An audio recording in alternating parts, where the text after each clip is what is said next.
और आपको पता है कि हिमालय की ऊंचाइयों में एक ऐसा झीला है जहां 800 से ज्यादा लाशों के कंकाल मिलते हैं।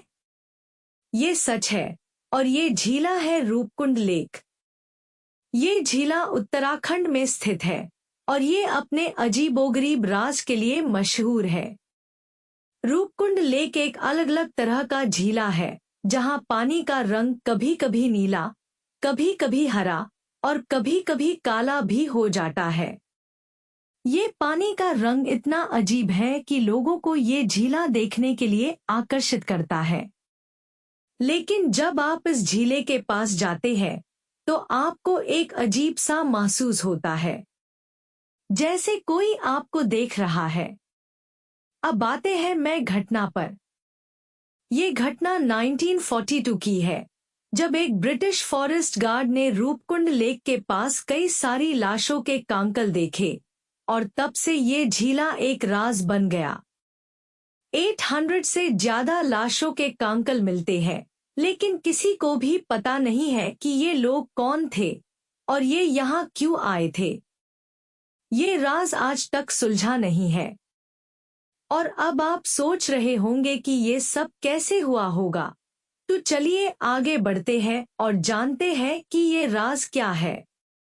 रूपकुंड लेक, जो हिमालय की ऊंची चट्टानों पर स्थित है, एक ऐसा जगह है जहां 800 से अधिक लाशों का राज है। ये घटना 1942 में पहली बार सामने आई थी, जब एक वन रक्षक ने इस झीले के पास से कई लाशों को देखा था।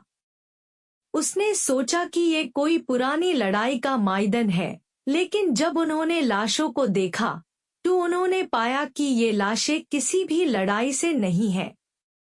लोगों के अनुभव बताते हैं कि ये लाशें एकदम साफ और सुंदर है, जैसे कि वे अभी भी जीवित है। कुछ लोगों ने तो यहाँ देखा है कि लाशों के चेहरे पर एक अजीब सा डरावना भाव है, जैसे कि वे किसी बड़ी सजा से गुजर रहे हैं।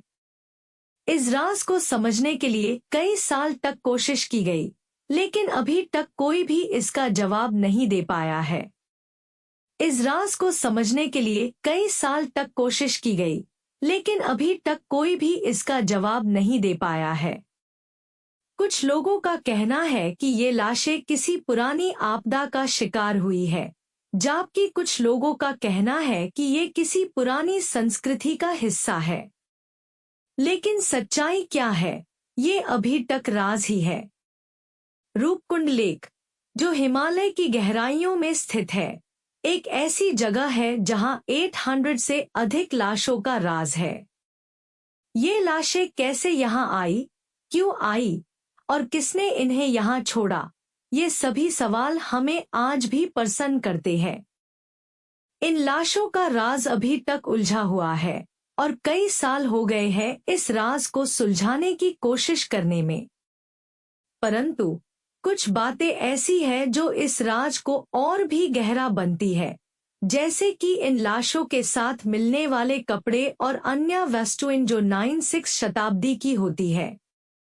इस राज को सुलझाने के लिए कई थ्योरी बनती है, परंतु कोई भी थ्योरी पूरी तरह से सही नहीं है।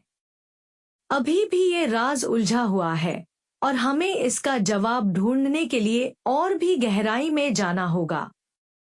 सब्सक्राइब करें, क्योंकि अगली बार हम और भी गहरे अंधेरे में जाएंगे।